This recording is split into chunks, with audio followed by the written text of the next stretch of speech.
You are listening to the Fresh Take Network.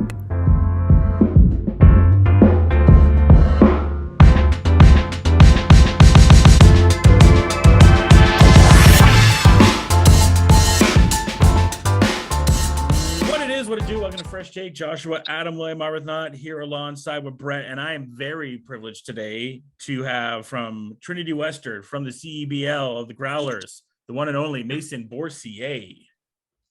Awesome. I appreciate you for having me on. I'm excited to be around with you guys. Appreciate it. Appreciate to have you. I've had the privilege of calling Mason, doing play-by-play for the Dinos. And honestly, Mason, I've got a chance to see a lot of great athletes. Your performance against the Dinos in the 10 years I've done play-by-play was probably the best performance I've ever seen.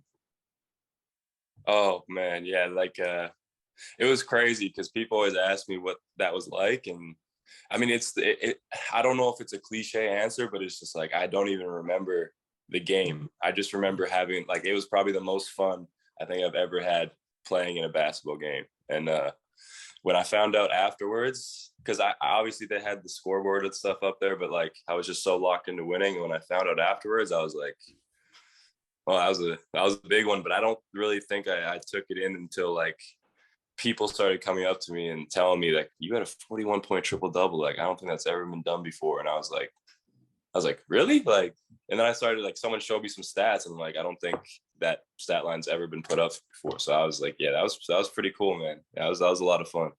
You already came into that game being one of the best triple doubles in the regular season, and then you set it for the playoffs as well. And really in that Dinos game, it just kind of seemed you blacked out really that whole way. In that early playoffs, you guys really set to be kind of the quote unquote Cinderella. And it kind of started to be I don't think the rankings matter for this team. They're just kind of getting in the right groove from where you guys were at the end of the season to where you guys got into the playoffs. Well, it's interesting because I would compare my U Sports teams very similar to the CEBL team this year. Every team talks about, oh, we have a lot of talent, we're just not putting it together. But both of our teams, as you guys could see, we had so much talent, whether it was the CEBL or with U Sports, but we just struggled for that first stretch to put it together. But I'm happy because in both seasons, we started meshing at the right times. And as a leader and someone who's trying to learn the art of winning itself and bringing it back to U Sports, it was cool for me to see the transition from struggling early season and then finally putting it all together at the right time and seeing kind of I guess the similarities between both of the seasons and being able to put those together. So, Brett. Yeah. So I guess what would you say would be the biggest difference in terms of the two leagues, I guess, in terms of travel? Because obviously you were playing for Newfoundland. Yeah. So you are doing a hell of a lot of traveling across the country. And Canada's so unique for having these really huge leagues and that just require so much travel, like the CFL and the Canadian Premier League too. There's just tons of travel involved in all these leagues. So what was the transition like for you? Ooh, I mean, it couldn't have been a bigger transition as far as just changing every aspect of it. Because I mean, think about even this year, we didn't have a full regular season for U Sports. We were only playing interprovincial. Yeah. So I only probably took 2 or 3 flights, I think, the whole season. And then you go to CEBL and it's and the other thing too is because we're on the Rock, we're on the farthest east side of St. John's, we have to take a minimum 2.5-hour flight just to play our closest game. So the first stretch, we were pretty much all away games. And I remember just hearing our schedule, someone said it out loud to me and I'm like, there's no way we're going to be able to function. We have 3 a.m. flights after games almost every 2-3 days. And I'm just okay, so we play this game. We have to wake up 2:30 a.m. the same night, get to the airport, fly in the next day. No one slept.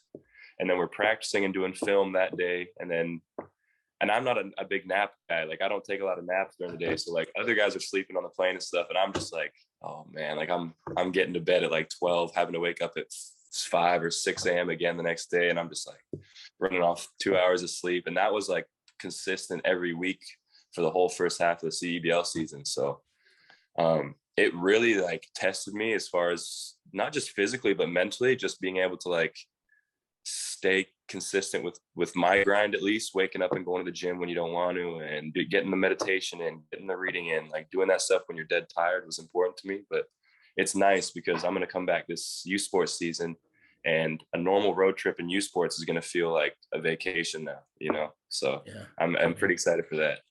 Yeah. Yeah, what's the difference been like from, and it's so interesting because you go from playing U Sports, right, and going to the CEBL, and you had a little bit of experience playing with Simon Valley beforehand, right? Playing with Simon Valley for two games there, and then but this time you get actually drafted. So what's kind of been the experience of having those original two games when the league's really in its infancy? Then you play this U Sports season, have a great playoffs and great season like we talked about. Then you get drafted, and now going back, what's this whole experience been like? Well, it's so interesting because like everyone, I would consider this like my rookie year, but rewind it back to then. I remember when I first was being talked to about getting drafted, the league wasn't really a league yet, so no one knew what it was going to be, and there are so many like semi-professional leagues around Vancouver that people kind of write off. So I remember I was talking to a coach, and he was just like we'll see what it's like who knows, the CEBL like is probably just another like semi-pro league. And then I got a call from the Fraser Valley Bandits coach saying we want to draft you, and I knew him previously from my hometown. I'm like, this sounds like a good opportunity, I'd love to. And then I get there and I realize like this is not just another semi-pro league. Like there's high-level hoopers in the building. There's a lot of people that are focused on making this league succeed. So the first year for me was, I grew a lot mentally just from being around the surroundings. And I remember I came back that preseason with UBC, and I felt like the game slowed down completely. I felt like I was playing on a whole nother level skill-wise, and I didn't really get any reps with the U Sports there with the CEBL team. So when I got drafted this year, I was excited because I really wanted to get a chance to get some reps up. And I remember talking to Patrick Ewing, because originally I was going to sign with the Bandits because it was hometown. And Patrick Ewing called me, and he had a person at the 41-point game. He was at, like, they had a scout there. And so he called me right after that game, and I'm just like, if he wants, like, he's willing to give me a chance, that's all that matters. So like my biggest want I wanted to get out of the team that I went to was definitely an opportunity, because I know if I can get those reps in game, that will set up the rest of my career, because you're just only going to get better just from seeing that level. And it's the speed of the game, man. The speed of the game just changes everything. Like when you see those athletes that size and that speed, and you're seeing the same actions that you're running in U Sports, but you're just seeing it at a completely different pace with different level of skill, you start to pick apart all these different reads that I wasn't seeing before. So, but it was a journey to get there too, though. Like after that Bandits year, I had to take those 2 years off, and I took that 1 year off from school, and those two and a half years were tough for me as far as just personal challenges. So the fact that I was able to get back to that league was just like, climbing the mountaintop, you know, that feeling, like so happy to get back it was cool. Yeah, it was cool. How much experience would you say you learned playing with a guy like Junior Cadogan, who, like, you know, he's been to an Elite Eight, he's kind of played all over Europe? Like, what kind of stuff do you learn from guys like that and then bring back with you this year coming to Trinity West? It's crazy because like I was thinking about, because I knew people were going to ask me this question, whether it was friends, family, whatever, and I never knew how to answer it, because I was like, it was priceless.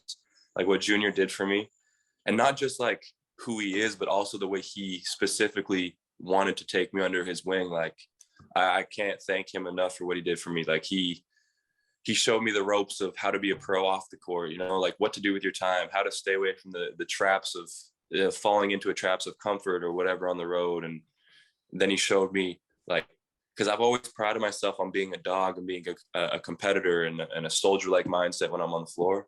And he just brought another layer out of it. Like the confidence that, because I mean, I don't want to say I've struggled with confidence, but here and there, sometimes I struggle with confidence when I'm playing against higher competition, which is normal in the growing process. But he just showed me a whole nother level of self-confidence and self-belief, and showing me, him and Patrick Ewing did an amazing job at showing me how how capable I really was and how good I really was. Like they showed me, like, you think you're pretty good now, like you have all this athleticism, you have all these skills, and they showed me all the areas of my game which I wasn't even utilizing these things, and I wasn't even paying attention. I was just going too fast, and so they helped me slow the game down. They helped me read it, and Junior was just in my ear all season long. And the coolest part, I do want to shout him out for this, was he definitely, after the first game, he took a step back, and he was the reason why I was able to start for those first 9 games, because he wanted me to succeed and he wanted to take a step back for me. So I'm forever grateful for him to that, because those were some pretty cool experiences. So You mentioned Patrick Ewing a few times. What was that relationship like as it grew and stuff like that? And what were some of the words of wisdom that he was able to give you? Well, whenever you're going into a situation with a name like that, you never know what to expect. And especially like from Kelowna, I've never been around anything like that. Like we never had a pro really come out of Kelowna, like maybe one. So like I'm really trying to create this own path for kids from Kelowna. So I'm trying to learn as I go. And he's such a good human being. That's the first thing I'll say. Like he is an amazing human being. And the coolest part about him is I've played for a lot of coaches, and when things go south or things aren't going the right way and we're losing games, coaches sometimes tend to change their original philosophy, because when you're not winning, you tend to like want to get those wins bad. So you tend to go away from what you truly want. And his message that he told us from the beginning was, I want us to get better, and I want us to go to our next job. Like I want us to take a step up at our next job. I don't want anyone going down a level. So whatever we do here, we're getting better, and it's going to catapult us to the next level wherever we go. And of course we want to win. Like it's a summer league, so we want to get better, but of course we want to win. But when we were losing, he was like, we're gonna come to the gym next morning. We're just gonna keep working. Like he didn't give up on us. He wasn't like he didn't think we were bums. He wasn't trying to trade any of us away. Like he kept the same group, and he just kept working with us. And I thought that was super cool. And by the end of the season, man, he was like, he's one of my favorite coaches I've ever played for. And like I still text him. Like he's like a big brother to me. So no, he's an amazing person, man. Like he can't say enough about that guy. Great coach. And I'm excited to see what he can do in his coaching career with some more, because this is really one of his first years as a head coach. So I think he's got a lot of potential. Yeah, you mentioned the fact that like he stuck with the whole group all season. And I mean, you guys obviously had a really tough start to the year, but that second half of the season, you guys really turned it around. Yeah. Like you guys had a great second half. You went 6-4, just barely missed out on the playoffs, which was unfortunate. But I mean, like what was the biggest takeaway from like, or what did you learn the most over the course of the season that really helped you guys as a team start to pull off some wins? Well, the interesting part was like a lot of the games we lost, we realized we were losing the game, so they weren't beating us. Like there's games we're going up into Elam, like up 10 points, or we're up 6 points right before they make a big comeback against us. And I think, I'm trying to think of what the shift really was like, because it was so weird. There was so many games where we're like, how did we not win this game? Like it was almost became like a freak like incident where we're like, we were up 10, like what's going on here? Like a ball doesn't go our way, a call doesn't go our way. We kind of like shy away from the moment when we're in Elam, and we're just trying to figure it out. And then once we got that first win, it was almost just like everything meshed, because we were a really tight-knit group off the floor. Like as from the Bandits and from other teams I've been, like I was around the London Lightning for a bit, seeing the way we were all really cool off the floor was interesting to me, because once we started winning,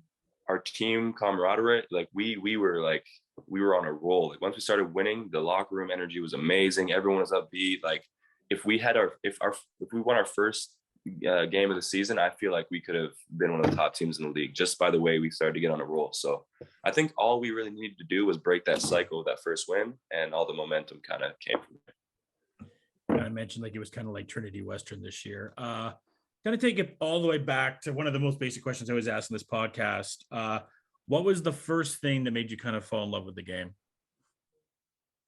Oh, that's tough. I remember, Steve Nash was obviously a big driver. But I remember there's one memory that always sticks out to me in particular. I remember going to one of my dad's men's league games, and my dad was never a good basketball player. If he's watching this, he can't even be mad at this because he knows it.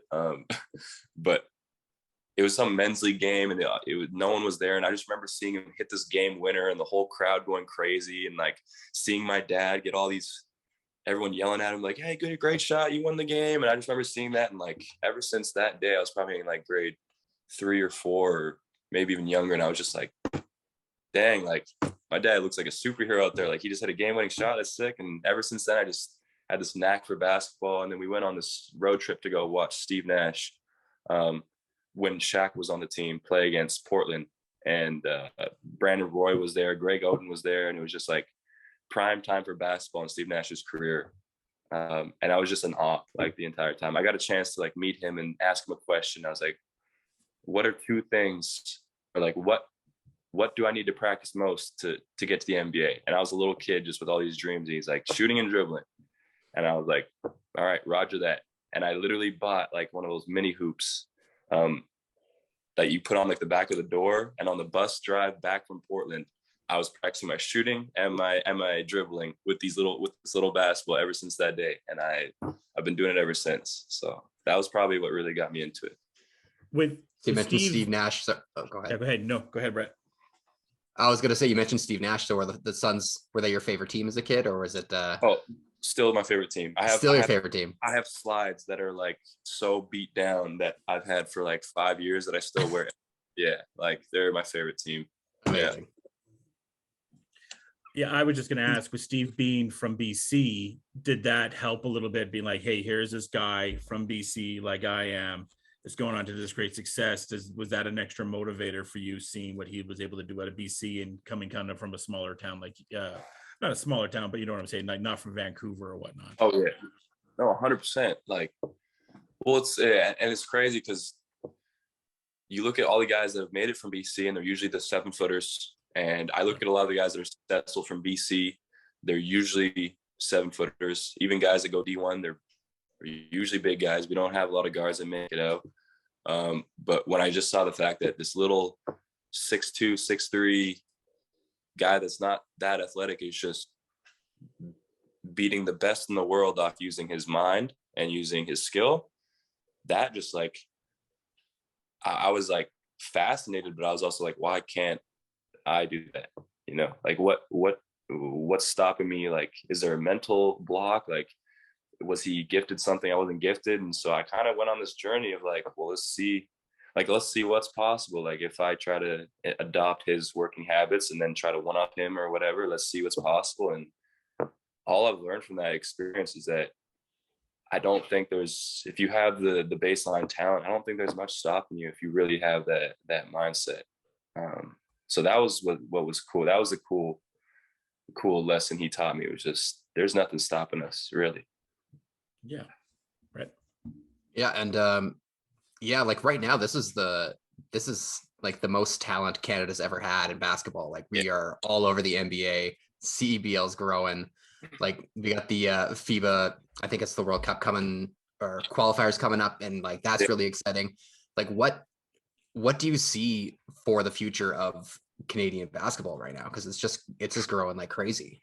Well, it's so hard to predict because each year I'm like shocked by how much things are growing. Like, for example, well, I mean, even yesterday is a good example. Like, you got Drake posting on his story about the final of the CEBL, and then all of his fans are like, what's the CEBL?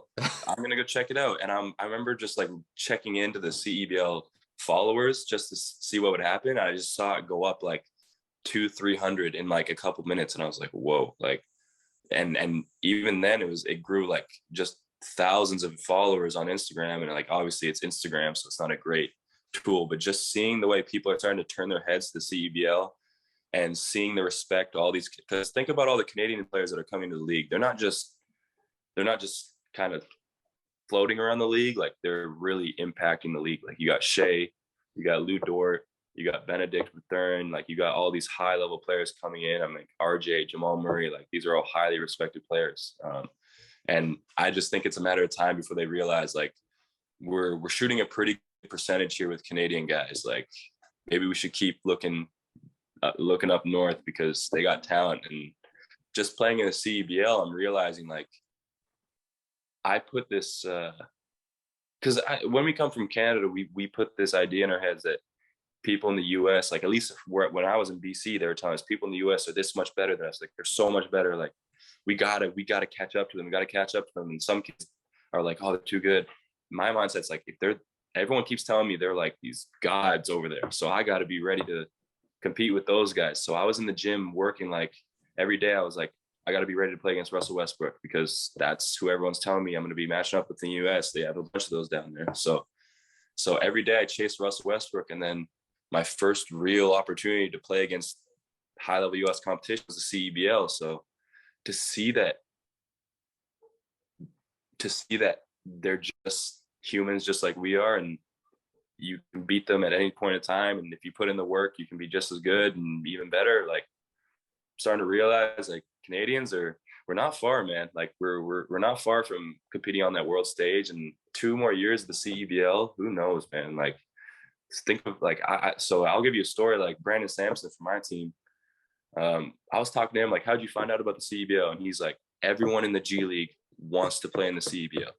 Like everyone in the G League, like he said, that's like their look. Like, and I was like, really? Like he's like, yeah, like it's like it's like they know there's limited spots, so guys, like this is like looking to be a new summer option for guys because they're getting paid well too, man. Like it's a really good gig for guys in the G League. So like when I heard him say that, I was like, wow, like people, it's not just like we're finding guys and we're like, hey, CBL's here, and they're like, oh, okay, like they actually are seeing us and want to play for us. And each year it's grown twofold, and we signed J. Cole, like, and J. Cole's not just, it's not like he just showed up for a stunt. Like he was literally supporting the team at the final game. Like, so to see what's kind of cooking right now, like I don't even know what to think it could turn into because there's so much potential. So it's just exciting because I'm a up and coming player in the midst of it. So like I'm just super blessed to be given the opportunity to experience it all. So.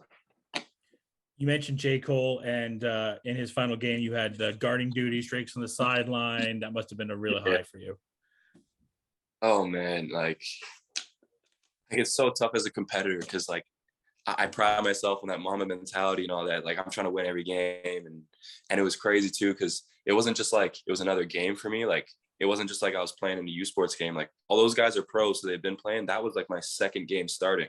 Yeah. So like not only was I playing in them, but I was like, man, I'm trying to really establish myself in this league.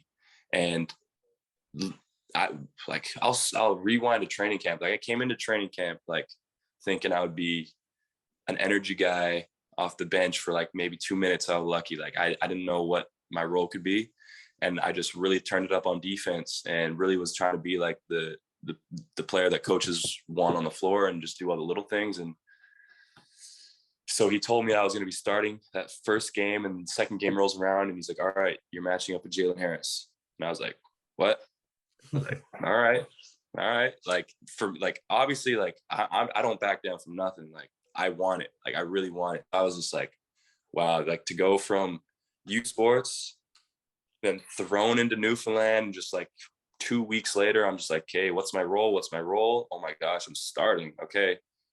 I don't really have time to like think about it because, you know, like I'm matching up with Jalen Harris, and if I'm not ready, you know, like I'm going to get exposed. And then I realized not only am I matching up with Jalen Harris, but my favorite rapper is on the sidelines.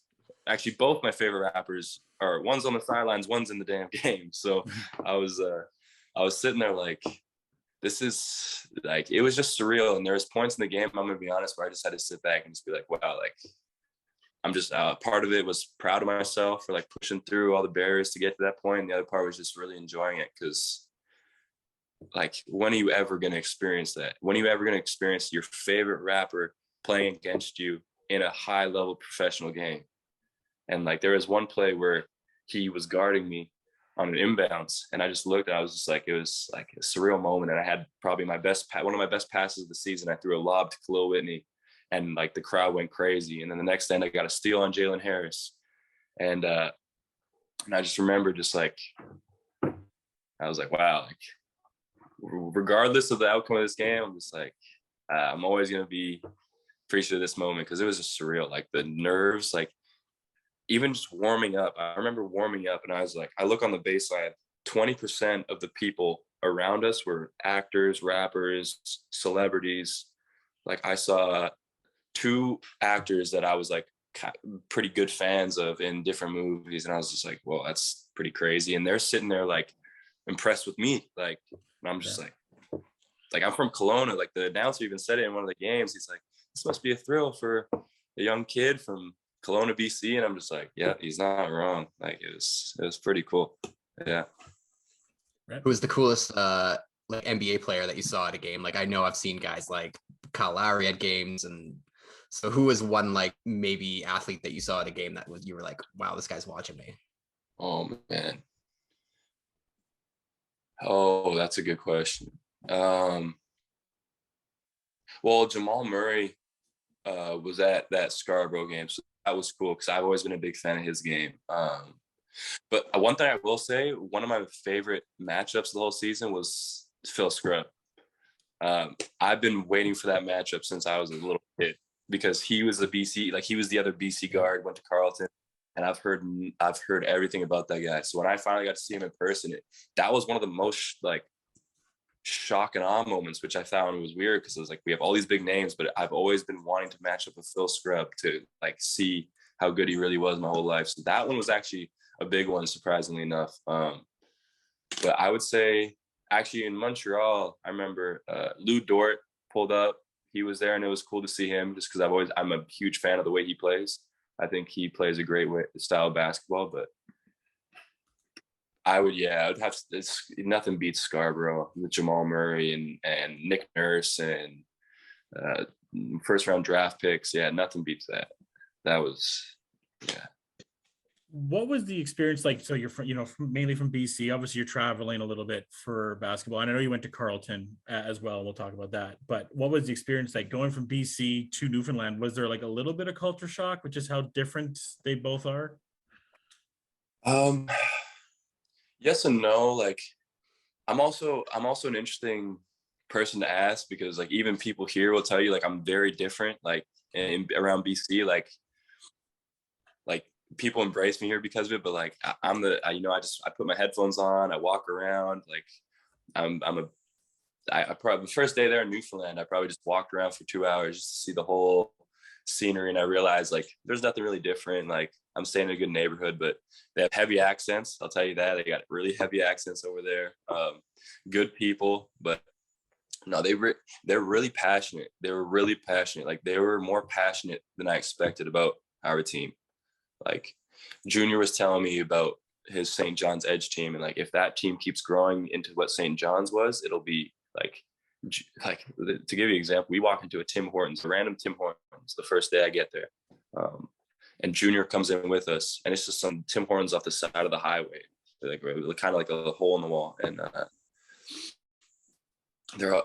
every single human being working in that Tim Hortons is like, Junior, how you doing? How's your family? Like, oh my gosh, it's so good to see you. Never thought we'd see you again. And I'm just like, gee, like, how do you know these people? They're like, oh, St. John's Edge, the Edge team. It's like, they just know you. And everywhere we go, everyone knew Junior. So that was a big difference because when I was playing at UBC or when I was with the Bandits, like, to be honest, no one really cared. Like, my name was never brought up anywhere. No one knew who I was, but over there, like they care a lot. Like people really were happy about our team. But I liked it over there though, because I think they prided themselves, like the Newfoundland people pride themselves on similar qualities that I do, which is just put your head down, go to work, stay humble, be a good human being. And they're just like really tough-nosed, hardworking people over there. So I enjoyed being around that, so I liked it over there. It was cool. Did you get screeched in as an honorary Newfoundlander? That's funny. Everyone kept bringing it up, and I was like, let's do it. But then some places were like, yeah, you're all kissing the same fish. And I was like, I don't know if I want to kiss the same fish as 200 people. So, but no, I was No, I was trying to enjoy as much as I could. I was trying to get the full Newfoundland experience. So, no, I didn't get screeched in, unfortunately. I was supposed to. I never ended up getting screeched in, but most of my teammates did. So, I was going to ask, so you talked about the growth of Canada basketball. What has your link to Canada basketball been? it's been interesting. So I had one stint with them. I believe it was U18. I got asked to go to the open trials. So it was kind of a cool story for me because this was where I really started to emerge as like not just a BC talent and started to become a Canadian talent. I believe this was kind of the shift for me. And I got asked to go to the open tryouts. And we had 3 other bigs at the time from BC that went straight to training camp. So that kind of put a chip on my shoulder where I wanted to show them, like, because let's be real, like the talk on BC is that we're soft out here. Like we're soft and we're skilled, but we don't have that dog or that compete, or we don't play defense. So when I was there, I wanted to show them, like, I'm not the typical BC kid that you guys see or you guys think I might be. So I went into open tryouts and I really had to grind. So I had the round of 100, made it through that. And then the round of 60, there was only 3 guys they picked from that round of 60. And when I pulled up, Lou Dort showed up that day. Not Lou Dort, Junior Farquhar, who was like his right-hand man at the time. They had a bunch of high-level point guards that showed up. And I was sitting like, man, like they're only picking 3 guys for the training camp from this round of 60. So I ended up having like a great day at training camp. They picked me up for training camp, and I've already done 3 days of the open tryouts. So I was ecstatic to make the training camp, but I rolled my ankle and I got a little bit sick. And then all of a sudden training camp starts, and now RJ Barrett shows up, Andrew Nemhard shows up, and all the NBA guys were showing up. And I was like, okay, so I'm 3 days in, beat up, and now I got to beat these guys out for a spot. So I ended up getting the last cut. Unfortunately, I almost made the alternate spot. But from that day on, that was kind of like my only opportunity with the national team. But I'm hoping that something will come along the way, because I just never been on, I've always been the under the radar guy, I believe. But I believe after this year playing, because also one of the guys working with us was Coach K from St. FX. And I don't know if you know him, he's probably been coaching for 50 years, I think he said. Yeah. So he's just got a plethora of wisdom, and he's one of the right-hand mans in Canada basketball. So it was a pleasure getting to work with him, just with all the knowledge he had, and showing that he believed in me was cool. So I hope that there's something in the future for it. I'm going to keep working for it. Yeah, that's nothing too crazy. I've always wanted to play for the national team. Like that's always been a goal, obviously. So I'm hoping there's some in the future. Yeah, that was kind of what I was going to ask next, is like what your kind of, I guess, more long-term ambitions are, whether it's to play for the national team or like how, like what are your long-term ambitions, I guess? I mean, this is where I think I separate myself a little bit, because I'm very open about it. Like I've been called crazy a lot, but I fully believe one day I'll touch the NBA. Like I don't know how it's gonna happen. I don't know when. I don't know where. But I know I'm gonna see an NBA logo on my chest one day. Like that's my goal. Like I whether it's for 1 year, whether it's for one game, whether it's the summer league, whatever it is, I just want that feeling of being like I did it. Like I got this close. Like I got an NBA logo on my chest. The other thing too is I want to play for. Like, I want to make a career out of this, not just like play and have to go find something else to do. Like, I really want this to be my career when it's all said and done. Like Mason was a professional basketball player. Like that's what he did. And that's what he's known for in his career. And then whatever comes after that, like I got plans for after, but I'm just like, I can't get my mind off NBA. Like it's all I want. And I'm not stopping, like I remember I used to say this in my first year at UBC, and I was nowhere near the player I am now.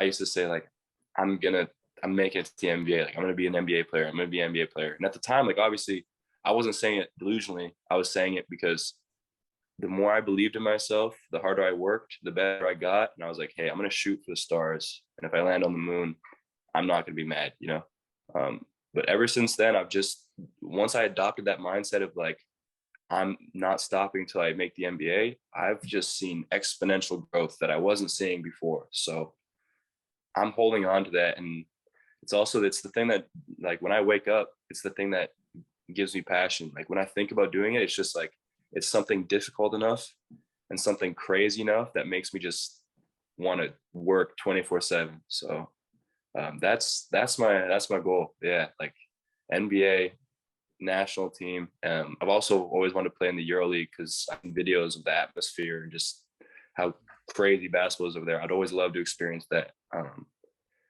But no, I feel like I'm doing everything I always wanted to do right now. Like I feel like I'm on a grid, like I'm on the path I want to be. Like I'm right where I need to be in my career. So I wouldn't change anything for the world, but yeah, I'm not done. Yeah, I'm going for the NBA for sure. So I got a 2-part follow-up question on that. Number one, how many more years of eligibility do you have left collegiately? I have one left. I tried to appeal to get my second year back, or from one of my years back. COVID year? Yeah, but yeah, I ended up only having 1 year left. So, but that's good. I'm okay with 1 year. I don't know if I'd stay another one regardless. So. Yeah, because I was going to ask you had more. I know Penn State was a consideration for you earlier in your career. If you would maybe, play this season, obviously with Trinity Western, and then maybe look for a final season down in the States.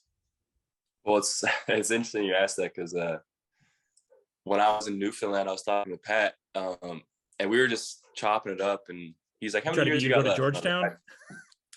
That's the thing. I was like, I got 1 year left, and I was like, I should have 2, and he's like, "Oh man, if you had 2, we'd have to offer you a full ride." And I was like, I might have to get that second year back. I don't know. I was thinking about it, but no, I couldn't do my boy Trevor like that at Trinity. But no, it was just cool hearing that, like, because my dad is a huge Patrick Ewing fan too. So he was like, "Oh, my son could have been a Hoya, like a Georgetown Hoya. That would have been sick." And I was like, "Yeah, it would have been." But no, it was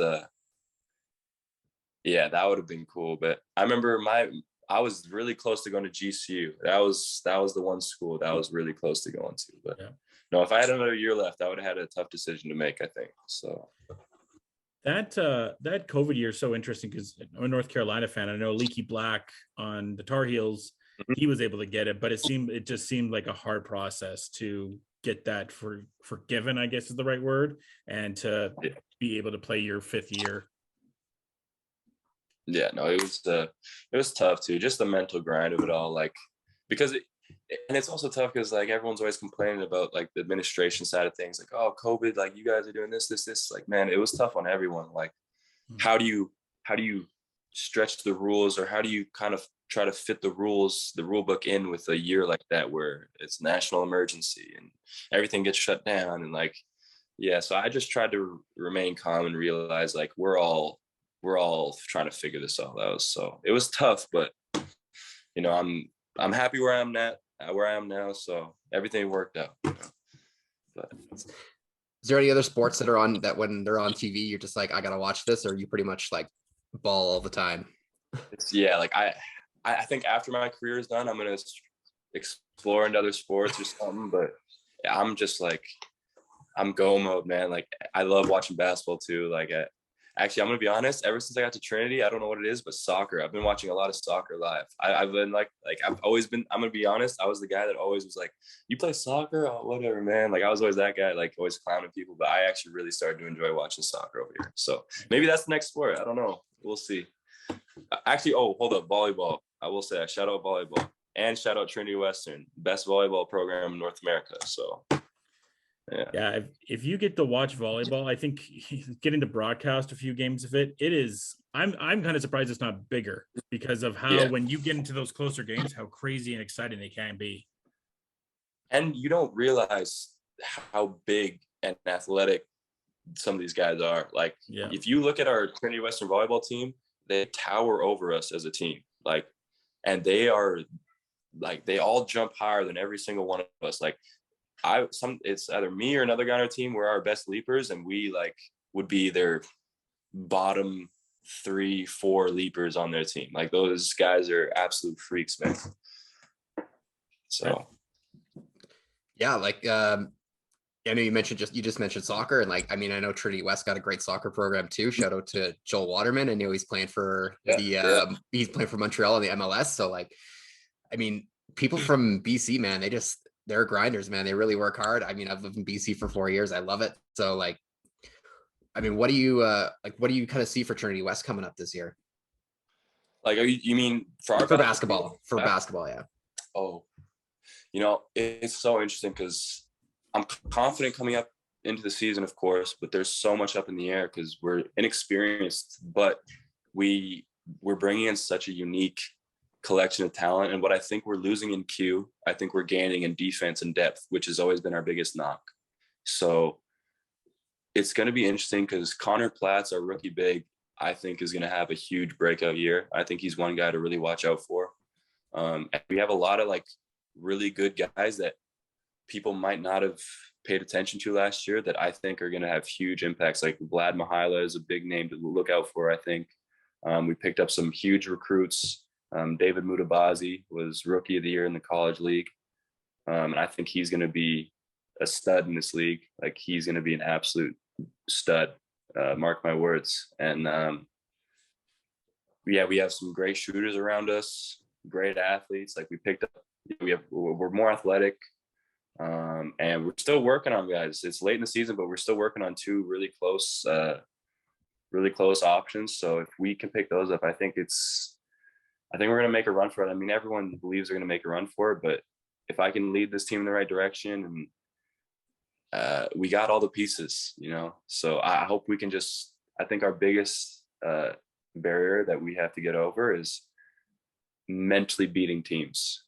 Because that's one thing I noticed from both seasons. If that was one of the overlaps I noticed was mentally, we lost the game sometimes as a team. And that's one thing I want to change is we have to be we have to have soldier mentalities on that floor. I feel like if we come out with that dog mentality, with that, doesn't matter what happened last possession, we're going to win this possession, and we win the possession battle, I think we're going to be a very tough team to deal with. So. All right. Well, we're going to wrap it up here with some rapid fire for you. So kind of just shoot a few at you and give me like one word or two word. You can give a little description if not. Favorite NBA player? Devin Booker. Shout out the Suns. Nice. Favorite NBA team? Suns. Suns. Okay. Best thing to eat in Langley? Ooh. I mean, if I say sushi, it's broad, but if you want a specific spot, Little Donkey. It's like a burrito spot in Fort Langley. Amazing. Little Donkey. I think it's great. Best thing in from Newfoundland? Oh my gosh. They all love their Mary Browns over there. I don't know why. I wasn't a huge fan, to be honest. Actually, Big Sports Grill has the best wings I've ever had. If you go to Newfoundland, of course, you got to try Big Sports Grill. Amazing wings. Amazing. Favorite sneakers? To play in, Kobe's, the Kobe 11s, best shoe ever made. And then just walk around shoes, the Jordan 11s. Best pump ups on before a game? Oh man, these are good questions. I like these questions.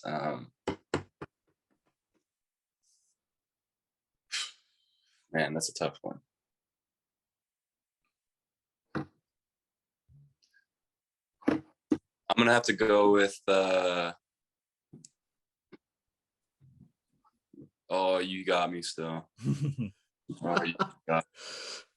Sing About Me by Kendrick Lamar. It's one song that I've listened to almost for every game. It's not like a huge pump up song, but it's like my song. So Sing About Me by Kendrick Lamar. Big song. Best game? Video game. Best video game? Apex Legends. No debate. Apex Legends. No debate. If anyone says different, they're lying. Favorite U Sport gym to play in? Jack Simpson. Yeah. Favorite CELB away gym to play in? I mean, when J. Cole's there, Scarborough. Yeah. But Montreal, probably. Montreal was amazing. Yeah, I'm a big fan of Montreal. Best city without a CELB team that's not Langley? Kelowna. Oh, there you go. Kelowna. And then finally, you don't have to answer this one. Favorite teammate of all time? Oh man, well, it's tough because there's so many. But I'm like, actually, okay, I got to do this just as a shout out to JQ, Jaqueline, my backcourt boy, the most humble superstar you're ever gonna meet. So off that alone, I might give it to him just because I was amazed with how he carries himself. So and Junior Cadogan, they're like they're both fighting it out right now. Him and Junior Cadogan are close. Well, Mason, thanks so much for coming on. I wish you the best with Trinity Western this year and all the best towards the NBA goal, which haven't seen you in person. I think you are right on track for that. Oh man, I appreciate you so much. Yeah, I really appreciate you guys for having me on too. It was and also big shout out for you doing everything you did with the announcing was amazing, but also having me on and all the support. So I appreciate you so much. Always, man. Cheers and enjoy the games, people. You are listening to the Fresh Take Network.